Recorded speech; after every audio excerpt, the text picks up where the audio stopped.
this is one field, which is like, which has always been, ever evolving kind of thing, unlike many other mediums, because with every new GPU, CPU coming, power of the computer and everything changed, and a lot of people had a lot of ideas which they could not execute because of the hardware limitations and other things. And now we are living in an era where if you have an idea, you can create amazing content. So now we are living in an era where it's part modern art, part experiential, storytelling, and it's all very, very immersive because of, absolutely realistic graphics and everything.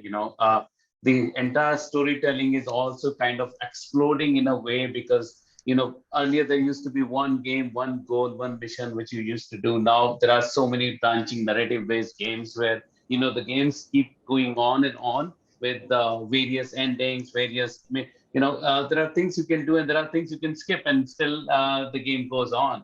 Then there is a clear amalgamation of how the cinematic style is merging with the interaction. So I think this has evolved immensely, and during pandemic time all the more, because they were not socializing, they were socializing within game space. So and that's one of the reasons why you see a lot of PUBG, Fortnite kind of thing, and then the whole boom of metaverse also in the same space, where because people use this game tech and game technology, and even games, where they were like hanging out, if not playing against each other or with each other, they were like literally hanging out. I literally saw people using PUBG for a Chidiya Ud kind of game, where like what we used to play, Chidiya Ud, Tota Ud, and all those, people were playing inside a shooter game kind of thing. So people defined new ways, and I think mobile gaming and all those gaming, especially Ludo and all those, like literally reached out in the digital space, and even in the rural parts of India. I think pandemic had been for this industry had been tremendously. It actually opened a lot of new avenues and a lot of new experiments and a lot of new markets. And esports is super big now. In fact, Crafton is doing, their, BGMI contest and being aired on the TV now, which India had never seen before. So I think, it's a great time we are living in.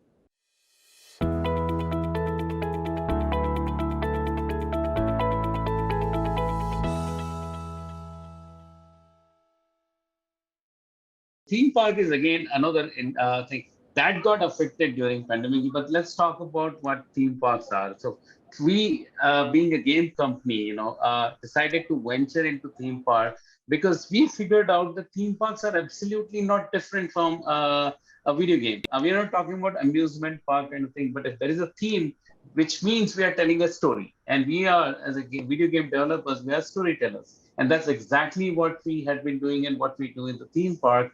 And the new and interesting aspect to the theme park is that most of the theme parks today are having, they are digitally heavy. So a lot of content is there. So if there is Diwali, you go there and everything will be like Diwali kind of thing, even inside the ride, what you're actually enjoying. If there is Holi, that the Holi happens. Halloween happens. So you don't need to change those big, huge infrastructural things. You just change the content, or you just update the content, and that's how dynamic theme park industry has become. But during pandemic, of course, there was a hit, but I would say it was a blessing in disguise. There is a positive side to that, because we had always been running, the entire theme park had been busy, doing more and more theme parks everywhere. The practices were age old, very traditional. Everything like, this is the queue management software. This is how we show our content. This is how we will actually engage our people. We never had a downtime. So during these 2 years, we could literally sit and reimagine and work on some of the things. So it was like, I will call it in the game term is the cool down zone.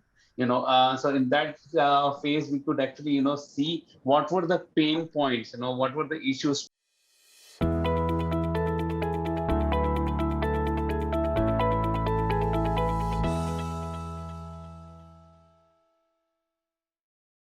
Time we are pretty much in terms of technology, we are there. We consume pretty much the same thing what Americans or Europeans consume, or China consumes. The paying capacity of Indian audience has also increased significantly. So I would say, we don't lack in terms of technology. Where we lack is creating high quality content like them. It's because the experience part is missing, and there are not enough educational institutes and other places where we can actually get awareness about. So if you go to the West, then you'll always find people with 20 years experience, 30 years experience, and the game design and all those kind of things where the direction matters. I think they are far more mature, but in terms of execution, India can execute and has been executing. Companies like Dhruva, Laksha, all these guys had been working for studios across the world. Because the directions were coming from the Western world. So the direction part is missing, but otherwise, I think we are there. And if you see the India story, that has been really, really good in last 2, 3 years. If you see, all the progress, evolution, the mergers, acquisitions, Nazara going public. There are game-specific funds. There are some AAA titles being done in India. So yeah, I think technologically, no. Experience-wise, maturity-wise, yes, we are behind, but we'll catch up.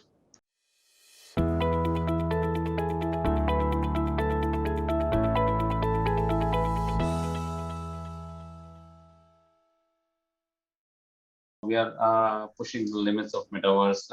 At this moment, we are working with 120 plus brands right now, and we are just India ka apna metaverse. So imagine 120 brands reaching out to us and working with us, and they are right from the banks to the hospitality industry to the FMCG brand to the colleges.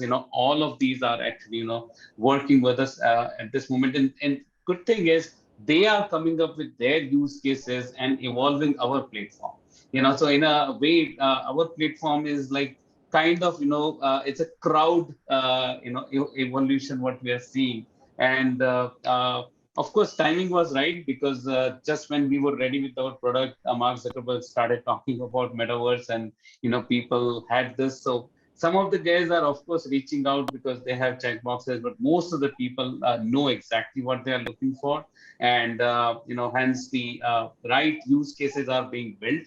At the same time, our friends in other companies like Guardian Inc. and all these, they have also been doing pretty good in the metaverse space. The crypto, awareness is through the roof in India. I think Web3, which is the driving force behind this whole metaverse thing. I think India, for the first time in like so long, has the level playing field. And if we actually do it right and go you know uh, very carefully and don't abuse or misuse the systems in place and all that, I'm pretty sure in 3 years down the line, India will literally be on top of the entire metaverse movement. So for sure, so I think right from the adoption to the technologically to the brand, NFT space, crypto space, blockchain space, I think India is already, doing good and can rule that in next 3 years. So that's where we will be in 3 years. Coming to NFTs, they Mhm. basically form a major part of the metaverse. That's So, right. what is the outlook for NFTs going forward? Yeah, so I think current form of NFT needs to go through an evolution, and in the overall metaverse, of course, no, there's no right definition for metaverse, because we are seeing the evolution of that.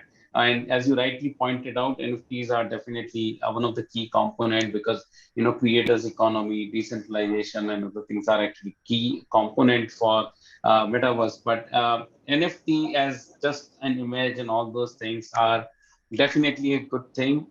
And but as we move forward, you're going to see much better, use cases where playable NFTs will become.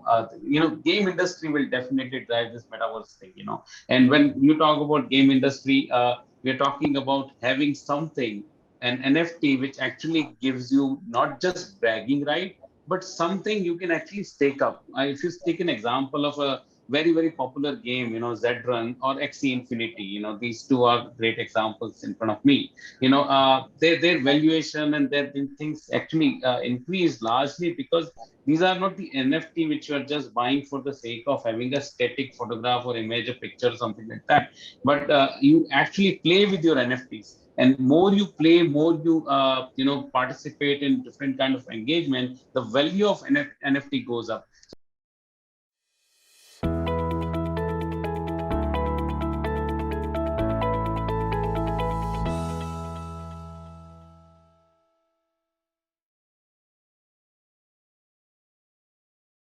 All these are actually long-term engagements, not just with the layer. There are so many celebrities. We are working with 25 celebrities now, and these are not just like, you come here and you perform and you go. Of course, so let's say, from the artist's, point of view, what is big deal here?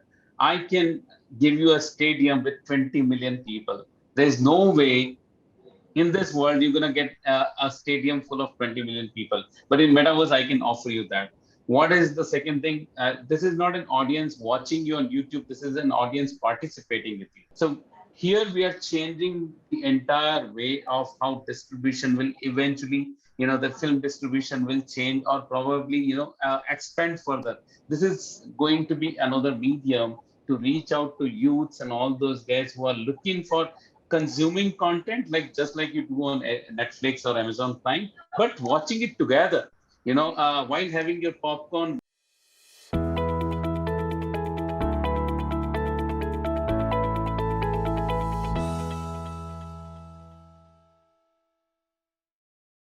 I see this as a next generation operating system.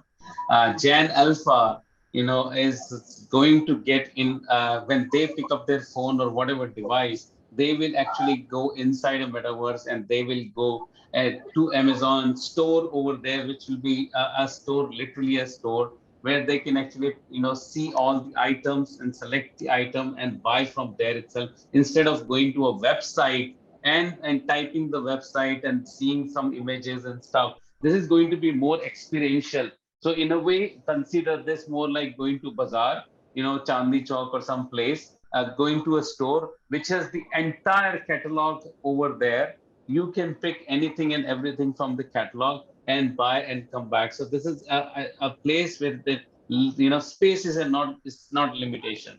The geography is not a limitation. So there is absolutely no reason why this will not become the de facto operating system for next generation. Imagine you and I are talking. I send you a request on LinkedIn. I see your, all the resume, kind of, all your profile experiences and everything. But still, I don't know you. I just send you on LinkedIn a request and we just get connected. But here, if I'm meeting you, I can talk to you. I can see you. We both can go and play some game and do all that. And then only when I see that there is some connection, I send a friend request. This is much more experiential in every possible way. So I'm pretty sure, and I'm very, very, vocal about it, that this is going to, be the only gateway, where the next generation is going to go into. And, like all the election campaigns are already, in Korea, it has already happened. The election campaign was done in Metaverse. So I'm pretty sure, when Modi ji will, go for his next election, not this one, but the next one, he has to come in Metaverse to address the youth. So that's definitely going to happen. That's where the youth of the country will reside.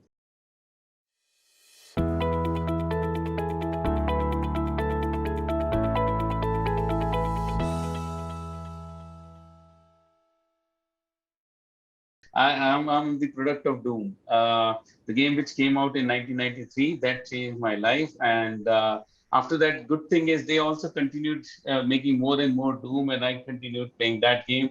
I personally think this is the perfect rock concert for me. It's a, like adrenaline rushing game. The biggest reason is that was the game which actually, kind of sealed my deal for the rest of my life, that I'm going to make my career in video games. And I used to play it all the time.